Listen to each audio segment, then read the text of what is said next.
큰 과일 한 상자가 작은 과일 5상자보다 더 비싸니 전문가원은 당연히 속기를 해야 하지만 과일 팔지도 않는 손바닥 농장도 올해는 열매 속기를 더 해야 합니다. 작년에는 손바닥 아줌마가 아까운 열매 너무 많이 따낸다고 하여 이렇게 많이 붙여두었습니다. 그런데 올해는 많이 솎아내라고 벌써부터 당부를 합니다. 굵은 복숭아가 더 달고 맛있기 때문입니다. 그럼 언제 솎아내느냐? 여기 복숭아를 예를 들면 3차례는 해야 합니다. 그렇다고 딱 3차례를 하는 것이 아니고 정례, 적화, 적과 이렇게 3차례란 얘기입니다. 아무리 일손을 든다고 하더라도 마지막 적과 같은 것은 한 차례만 이루어지는 것은 아닙니다. 이 영상은 맨 처음 속기인 정례, 즉 꽃봉오리 속기에 대한 얘기입니다. 열매를 속는 적과도 아닌 꽃을 속는 적화도 아닌 왜 꽃봉오리가 맺힐 때부터 서둘러 속기를 해야 되느냐? 이왕 따낼 것 일찍 솎아줄수록 효과가 크기 때문입니다. 꽃봉오리 속기 정례의 시기는 꽃눈에서 개화하기 전 꽃망울이 맺혀 그 끝이 불그스름하게 빨간색이 보일 때입니다. 물론 그 전이나 그 후에 해도 안 될 리 없습니다. 과수 재배 경험이 적은 분은 이렇게 생각할 수도 있습니다. 일찍 솎을수록 좋다면 정례를 할 때 몽땅 하지 그 뒤에 적화, 적과는 왜 할까? 네, 맞습니다. 한꺼번에 정례로 마치면 필요없는 열매를 일찍 솎아서 우량 과일을 만들기도 좋고 거기다 일손도 들고 해마다 적화, 적과를 해본 분이라면 이게 불가능한 것을 알고 있습니다. 바로 앞으로 닥칠 여러 변수 때문입니다. 꽃이 필 때 이상기후로 냉해는 없을까? 또 결실로 이어질 때 서리 피해는 없을까? 등 변수 때문입니다. 뿐만 아닙니다. 아무 탈 없는 기후가 이어지더라도 복숭아는 낙과가 많은 과수입니다. 그런데도 적과도 아니고 적화도 아니고 세상에 꽃도 피우기 전에 꽃봉오리를 따는 이유는 일찍부터 소금을 내서 양분이 분산되지 않고 필요한 곳으로 몰아주므로 과일 비대에 도움이 되기 위한 것입니다. 꽃이 피거나 결실을 하거나 과일이 커지는 데는 엄청난 양분이 소모됩니다. 더구나 이때 뿌리에서 공급되는 양분은 한정된 양분입니다. 아직 지온이 낮아 토양에 있는 양분은 흡수하지 못하고 작년 겨울 들어서기 전에 뿌리에 저장해 두었던 양분을 사용하고 있습니다. 한정되고 저장된 이 양분으로 앞으로 꽃피고 결실하고 초기 비대까지 그 양분을 사용합니다.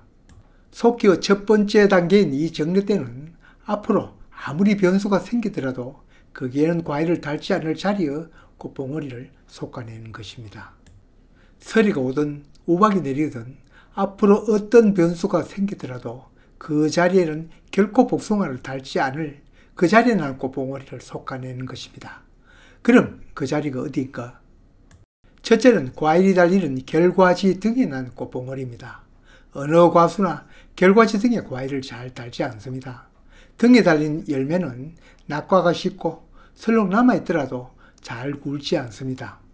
더구나 복숭아는 봉지를 싸는 경우가 많은데 봉지를 싸기도 어렵습니다. 과지든 장과지든 가지 윗등에는 앞으로 어떤 변수가 생겨도 열매를 달지 않으니 당연히 제거 1순위입니다. 눕혀져 있는 결과지야 위가 등이지만 여기처럼 세워진 가지는 어느 쪽이 위며 등인가? 그건 과일이 달렸을 때를 예상해서 가지를 아래로 당겨보면 어느 쪽이 위인가를 알 것입니다. 꽃봉오리를 제거하다 보면 꽃봉오리 사이에 잎눈이 있는 것도 있습니다. 가급적 잎눈은 다치지 않는 것이 좋습니다. 그 다음 열매를 달지 않는 곳은 가지 끝부분입니다. 가지 끝쪽 어느 정도까지 과일을 달지 않는가? 이건 가지 길이와 가지 굵기 정도에 따라 다를 것입니다. 과일이 달렸을 때를 예상하여 가지를 눌러보면 대략 그 위치를 짐작할 것입니다. 여기처럼 별로 가느다란 가지는 끝에서 한참이나 안쪽으로 들어올 때까지는 과일을 달 수 없습니다. 어떤 결과지이든 나중 과일이 달렸을 때 수평 가까이 이루는 것이 가장 좋습니다.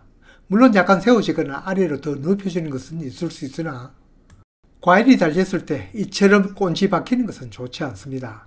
가지로 양분이 흐름도 좋지 않고 더구나 여기 달린 잎이 햇빛을 받지 못하면 이 가지에 달린 과일에는 영양을 충분히 공급받지 못합니다. 여기 세워진 가지도 과일이 달렸을 때 수평 가까이 된다면 아무런 문제가 없습니다. 하지만 과일이 굵어져도 숙여지지 않고 세워진 채로 있게 된다면 좋은 결과지가 아닙니다. 아마 그런 가지는 겨울 전쟁 때 모두 제거했을 겁니다. 가지 끝에 과일을 다는 경우도 있습니다. 겨울 전쟁 때 결과지가 너무 길어 끝을 자른 것은 이런 가지는 끝에 과일을 달아도 그렇게 많이 숙여지지 않겠죠. 다음 제거 순위는 가지 기부에 달린 꽃망울입니다. 기부는 그 결과지가 음이 가진 결과 모지에 붙어있는 쪽, 여기 달린 과일은 굵지 않습니다. 기부에 붙은 것은 대체로 작고 빈약하지만 때로는 굵고 우량한 꽃도 있습니다. 이건 살려도 됩니다. 그리고 가지 중간에 핀 꽃봉오리 중에도 빈약한 것은 다른 꽃이 많다면 솎아주는 것이 좋습니다. 지금 달린 이 꽃봉오리도 다른 꽃보다는 꽃이 작습니다. 꽃부터 작은 것은 좋은 과일이 되지 않습니다. 또한 꽃이 피다 보면 늦게 피는 꽃도 있습니다. 이것도 좋은 과일이 되지 않습니다. 이건 모든 과수의 공통입니다. 부주지에 붙은 결과지에 대한 정리는 앞 설명대로 하면 됩니다. 아직 얘기할 곳이 남았습니다. 바로 주지나 부주지 끝처리입니다. 우리는 Y자 8m식으로 키우니 여기 세워진 가지가 주지, 여기 양팔로 벌린 가지가 부주지인데 이렇게 3본 개심형으로 키우는 경우에는 여기 빨갛게 표시한 주지 끝이나 파랗게 표시한 부주지 끝에 있는 가지에는 과일을 달지 않습니다. 여기는 우리 도로로 말하면 양분이 흐르는 고속도로이고 또 뼈대이기 때문입니다. 여기 가지 끝까지 과일을 달다면 나무의 세력이 약해질 수 있습니다. 별다른 이유가 없다면 여기에는 과일을 달지 않고 세력을 유지하도록 해줍니다. 손바닥 농장은 농부가 성질이 급한지 일찍 나무를 완성시킨다고 부주지를 한꺼번에 여러 개를 만들다 보니 부주지가 고르지 않고 거기다 빈약한 부주지가 많습니다. 생장이 좋은 이런 부주지는 끝까지에 난 꽃망울은 모두 제거합니다.